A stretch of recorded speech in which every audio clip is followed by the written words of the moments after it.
Diane Nance. I'm the former chair of the Columbus Art Commission and previously employed with the Greater Columbus Arts Council and the Ohio Arts Council and Otterbein University. Eliza Ho. I'm a principal at Tim Lai Architect, a local design firm here working at the city for 13 years now.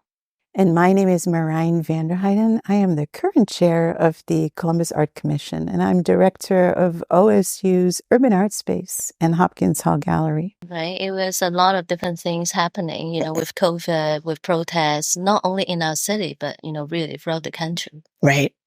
Yeah. You got a letter, is that right, Diane? I got a letter. From the mayor in June. It was after the Columbus State sculpture had been taken down. And the mayor asked our commission to review what's happening in Columbus with our sculpture. It's in our collection. And to also look at our collection for diversity, for our symbols, for what they represent. There were multiple tasks. I recall that the letter was very specific. Yeah. What do we do with the sculpture? That's right. And to recommend new art. And it was absolutely relevant that he would ask us.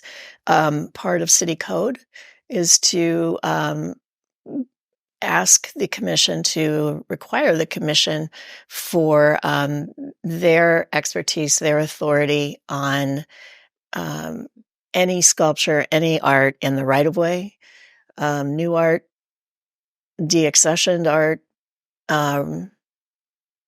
keeping care of that collection. So it was the right thing for him to do. Yeah. Is it also around the same time that we got a little bit more clarity on what the art collection within the cities, as, parts of the city at that same time? Was it GCAC has the kind of like looking at, these are the city's collection. And I think one of the tasks, we were being asked to do is to look at, the diversity. What do we have? It's almost like an inventory. And then to take a broader look of, the representation, from, our demographics and, the diversity of the artists and things like that, right? So the sculpture, the Columbus statue is being, kind of like in the context of it, being part of the collection. Yeah, I think we always knew there were gaps in that collection. We have created new pieces. There were artists who brought us new pieces since 2007 when we were seated. But it was time to also look at that, given the context of the cultural turmoil that we were all going through. It was painful. Yeah, it was time.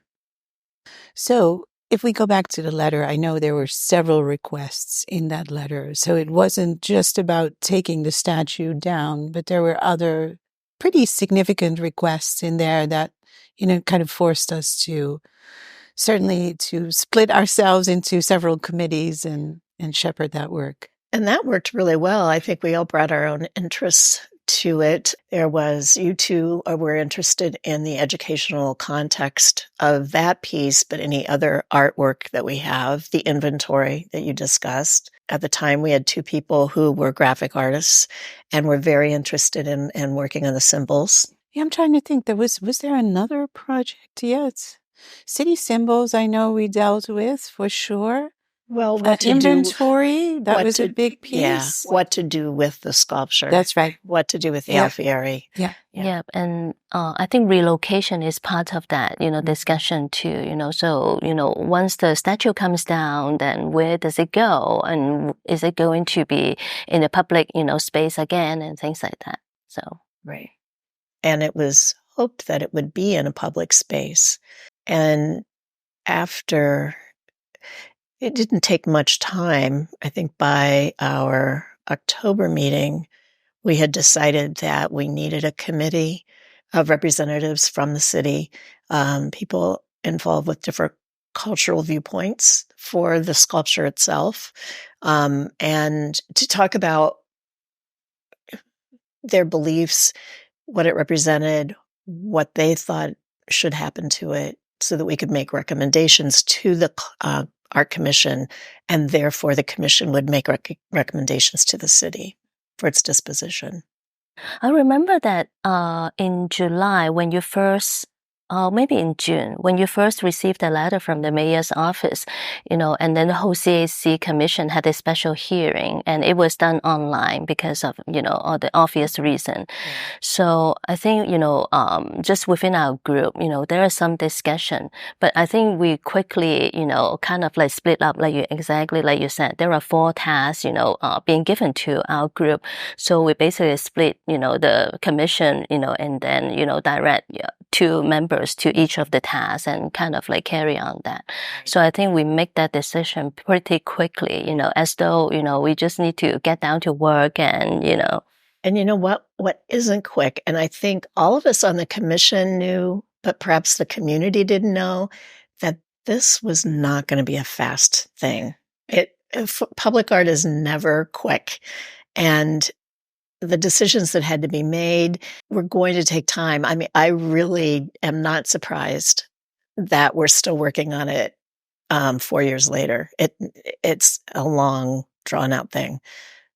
It's hard to be patient, but at the same time, all of those tasks were all involved. And I think to space them out with thought and input was the right thing to do. That's right. And I will say also, I think as a commission, we were quick to act in the sense that we were, on top of the tasks right away.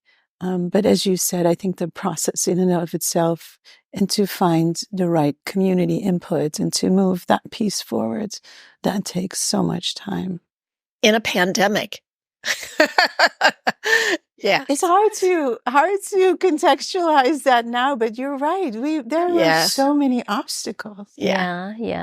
To be very honest, I think I myself coming out of that meeting, of that special hearing, is I have more questions than I have answer, to all the things being discussed, and I actually, even I just heard about all these, 4 tasks, and I actually discussed it with my husband. I was like, well, what are we supposed to do? Are we just supposed to make decision, or are we even in the position to say anything? Feels like it's a big movement coming, and we don't even know. I don't think we have any time to react to it. We don't have the time to think through what are the like a bigger context, or what might be the ramification of any decision being made. I guess we are being put in the position to quickly just do something. So I'm sure we are not alone.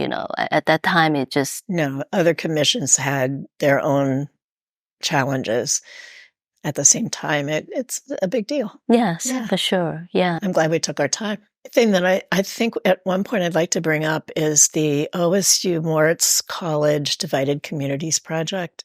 I'm not an expert on it, but what they were doing gives us context for in the future. I don't know if I can really talk about it, honestly, but so if I recall, the mayor's letter obviously asked for significant community input on the process. Right. And I think if I recall correctly, and you two, help me out with this, that's how we got to the various committees that we formed, and particularly, I think, in relationship to the statue, a committee that also involved community members that could represent a variety of viewpoints. That's right. And we held a year's worth. I don't know, maybe every couple of months we would meet. And it gave the opportunity for people to tell their own story, for us to think about what the statue meant for various people in Columbus, to discuss what might be important for a greater community to deal with it. Mm-hmm. Yeah, I think we spent some time on just, talking about who in the community we should invite, so we want to make sure that, the representation is being, inclusive. And I think, we each propose a couple of people to be in that committee. And as we, held those, meeting, and then those, members also have a chance to suggest to add, certain other members to it. So I feel like, the committee has grown, like compared to first time, maybe the fourth time, that I think the number of people, being included in the committee, has grown. It was up to 15 members. I can't remember exactly what the final is, but yeah. And people were very dedicated with really intelligent comments and thoughtful and sincere feedback. Yeah. So, yeah. You said, Diane, and I recall the same. Maybe we met for about a year or so, like total of 5-6 meetings, something like that. Maybe more than that. Right. Yeah.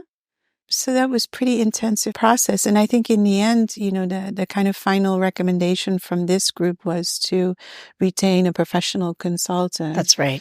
To be able to hold those conversations in a kind of larger arena, so that there would be a mechanism for public feedback and for a professional to help guide those conversations and ultimately come up with a mechanism to be able to tell the story, right? Or the stories, rather, of the time.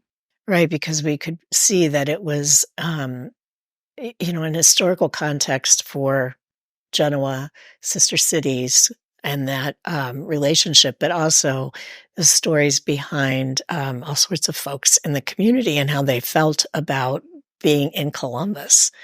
Their whole experience with being a resident of this city. Mm-hmm. Yeah, definitely.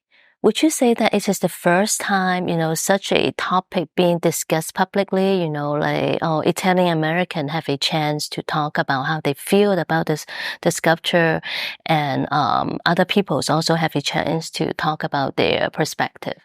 Would you say that it's the first time, that dialogue? Yeah. Definitely, I think for the commission, for the Columbus Art Commission, it was a first. Well, I do remember the John Rubin sculpture Tehran, Iran, out of the Columbus Public Art 2012. I was a part of some conversations there because it was disturbing to some people at the time because of whatever was going on with our Iranian connections. So I do remember that group, but from what we're talking about, yes, I do remember. It's one of the first. And I think it's more typical now in erecting new public art that one has a community discussion. Westgate had a nice community discussion before they put up that mural of the Confederacy and the history of why the Confederate and Union soldiers were in that hilltop area. We had a discussion in Clintonville before a mural went up. Do you remember on East North Broadway? That was a community discussion, and it happens way more often now. It's the way we do things. So it makes sense for us to have had that group. It has always had its problems that even Carmine Monduni, who is an Italian, his father erected the piece and left notes about it. Even at the time it was brought here in 1955 and put up, it had sand pockets, flaws, cracks. For quite some time, it has a brown paint over it because it was right after the war. It was 10 years after the war or less that it's bronze alloy. And so the metals that are part of this sculpture create different colors in the piece.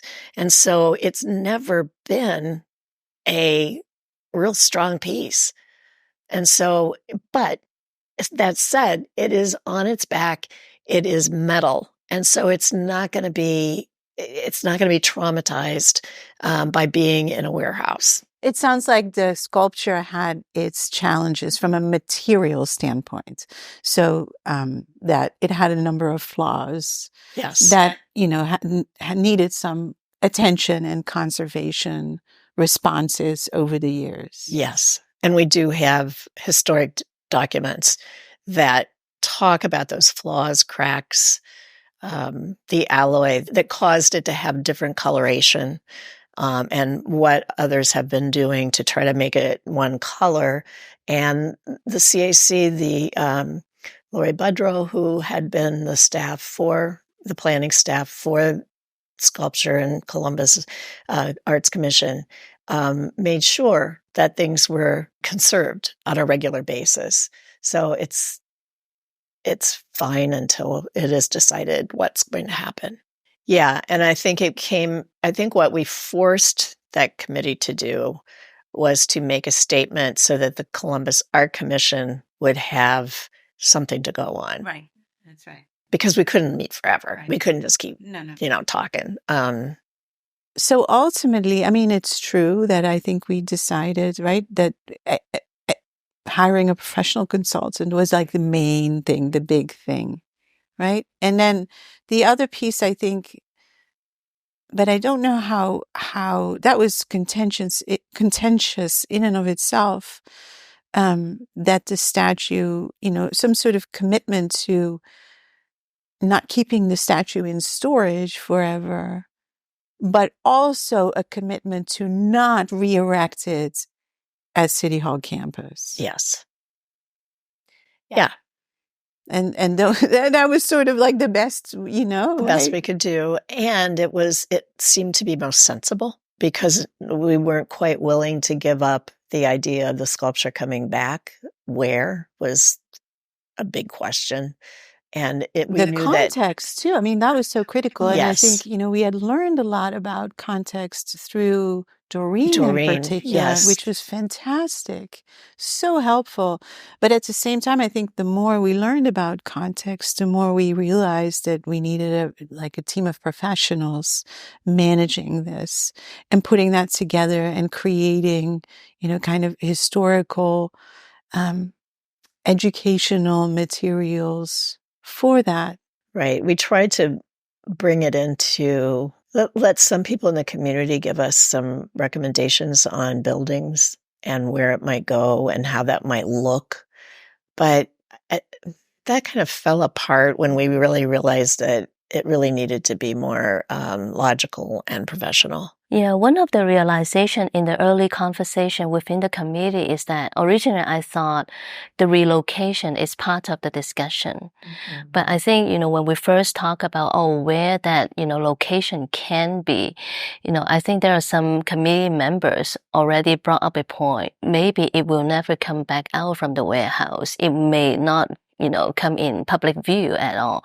So, and then we step back to look at, what does that mean, the physical presence of the sculpture in whatever space, right? What does it mean to viewer, to the community and things like that. So I think that is from very early on, we had that discussion. So I think that's right. And I think we also knew we had a really good opportunity to bring it back with context.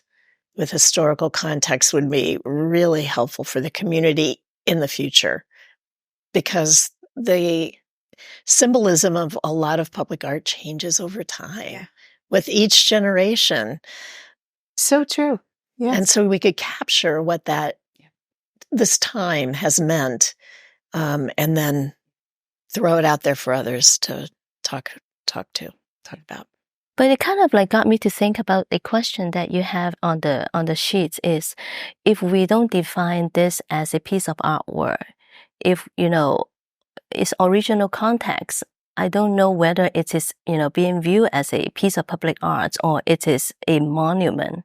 How do we draw the line? The fact that it is part of the city's collection defined as art, is it simply because it is in the form of a sculpture, or it is being seen as a symbol, is a historic symbol? Because I think that I feel like, just reading from the letter, all of a sudden this piece of symbol now is being replaced by public art. And that seems to me a problematic, kind of like a, switch, right? All of a sudden art's becomes so much more democratic that you involve the public process to discuss that. But if it is a piece of monument, it is definitive. It is representing that very specific piece of history. So I think that makes the whole conversation uncomfortable or very complicated, because it is from one thing being switched to another, I was like, well, is this supposed to be a piece of art? And I think, Diane, you had a good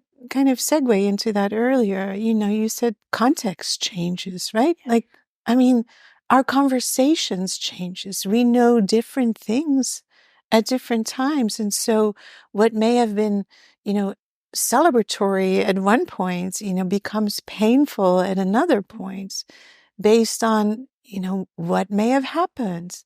And we can't predict those things, right? Public art is out there as a form of an opportunity really for folks to connect. But I think we've also seen that sometimes that does turn really painful and problematic. And what I like about public art is that over the decades, I'm thinking of the Maya Lin Vietnam Veterans Memorial, where brilliantly she turned what could have been a monument into an abstract piece that allows for contemplation. And since then, I think, at least for me, I don't think public art has to be monumental. It doesn't have to be a person. It doesn't have to reflect a symbol that is embodied in a human form. And I think that what I'm interpreting all of our discussions to be is hopefully a new piece of art that can be embracing concept without bringing it into a statue again. That's what my hope is. And I think with the history of public art, we have that opportunity. Yeah, I definitely think so. I think the limitation of this statue being seen as a public art because it is figurative, it is clearly, the intention is to create the likeness of Columbus here. So it is really hard to recontextualize it as a, abstract art, even though we potentially can as the viewer to recontextualize it. But, it is not that easy for just the general public to perceive it as, as opening up a conversation. It is still, being on the pedestal, in the first place. It is not on the ground, right? So I think that differentiate, a monument and the public arts, I guess that's, yeah. And so I think very much, right, through public arts in general, my hope is that it spark connection because of a feeling or a belief or, something a little more general about the value of all of our existence, right? And of sharing this community together, of building community together. Like ultimately, I think public art has a role in that too. But yeah, I mean, how do you do that, right? You're probably looking at more abstract work. You're probably looking at, kind of values that transcend, specifics, but that are, broader and loftier, perhaps, bigger in aspiration so that we can all connect to them. I think when you mention about transcendence, it's very interesting to me, meaning that how do we see through certain thing and elevate it to another level, right? How do we see through, it is being a representation of a very specific historic figure. Because I actually remember we also went through some kind of like a workshop, actually at the Merchant Building. I think, they were talking about what does Columbus mean to each of us, so there are like about maybe 15, participants, and that, in that meeting. And the thing that actually comes to mind, so, I came to Columbus, for grad school 23 years ago. And Columbus, when we heard about the city's name, it doesn't bring to mind a historical figure. We didn't think about it's Christopher Columbus at all, right? Even when I gave birth to my 2 children, and what does Columbus mean to you guys? And obviously they were not thinking about the heritage or the history behind it. They are bringing a much more a more present perspective to what does it mean to them. So I guess it's really like by keep talking about this, but broaden the sense of just looking at the history or that specific person, did in the history. It's more like, what does it mean to you now? How is it relevant? How is it, relatable to nowadays people who live in this city? They choose to be, a resident in this city. There's a reason behind that. So I feel like that kind of, if the public eye can bring this kind of discussion and keep talking about that gives meaning to this piece of sculpture. It is the afterlife of this sculpture, is the legacy of the sculpture that we can transcend, in just being very specific. Talking about this, what did he do? Yeah, I think, you can look up Wikipedia. We already know. So what's more in there is important, so. I hope, that, that public arts, whatever that new piece in, we have to acknowledge that it happened. And it happens for a reason, and for that reason, we should keep talking about that, and and be able to transcend. I love where you took that theme of transcendence. Yeah. I can't say any better than you two have. I would put in a plug for artists. Artists are the ones that we ask to make this happen. And our experience with artists who have produced art from out of town, it's been fascinating because they find little gems, little bits of information. The Riegelman Makers Monument, for example, fantastic work, and really finding the key and the visuals that connected to all of those folks in our past, and creating something that has meaning for today. And I think Columbus Art Commission didn't necessarily. We're not an organization. We don't have a budget, so it's always been important to me to see that if we want to produce public art in this town, we really need to work with artists to help them understand the process, use their creativity to help us figure out what kind of work would work well in the city that would reflect our residents. So I think what happened is that, unfortunately, the initial opportunity to hire a consultant fell through at the level of the city. I think there was limited understanding about the scope of this project and limited understanding about, all that it would entail. So that was really devastating, frankly, I think, for all of us, because it was something that we had worked on so hard. But then, I don't know, several months later, and I don't know what precisely happened, this opportunity opened up through the Mellon Foundation and their monuments project. Yeah.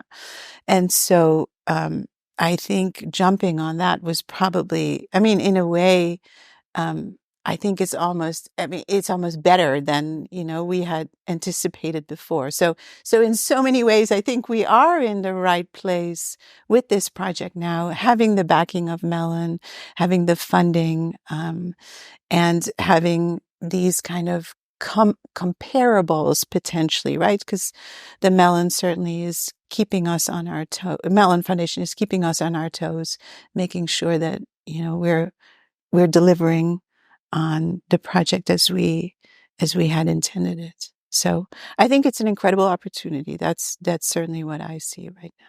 Well, I honestly think that,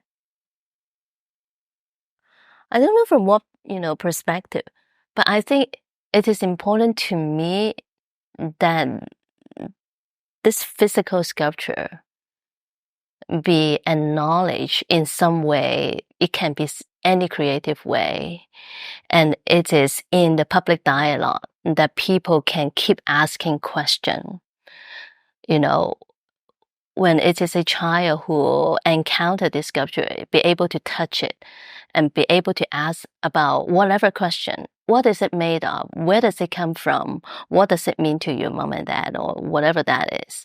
And that is what I want to see, and people feel comfortable to talk about it, Or it can be some digital media to acknowledge the existence of this sculpture. It was once before here. It doesn't have to be physically standing on the pedestal, but people can actually experience that and be able to openly ask questions. And we feel comfortable to talk about it, if you ask me.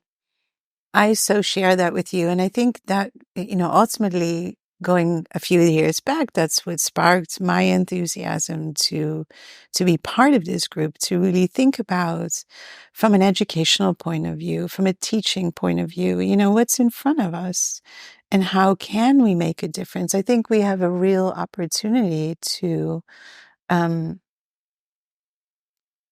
create a safe space for dialogue, however we envision that. And that is my goal, because ultimately these conversations are going to keep popping up, right? We don't have control over that. So my hope is that this project can be a kind of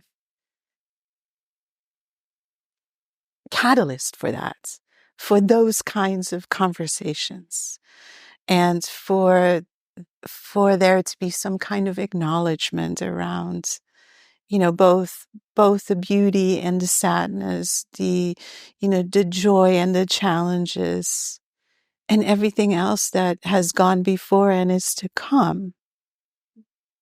Yeah, and I do look forward to a time when public art can have a more comfortable existence in this town. Yeah. God, there's such an opportunity, don't you think? I really think that. I think about, you mentioned Maya Lin's Vietnam. That's such a beautiful example. Or the 9/11 memorial in New York City by Daniel Libeskind. It's just such and we talked about monumental, right? That is monumental, but it's not a kind of statue or, something we think of in that way. It's an opportunity for people to experience this deep void together. Yeah, we should allow, different voices, so.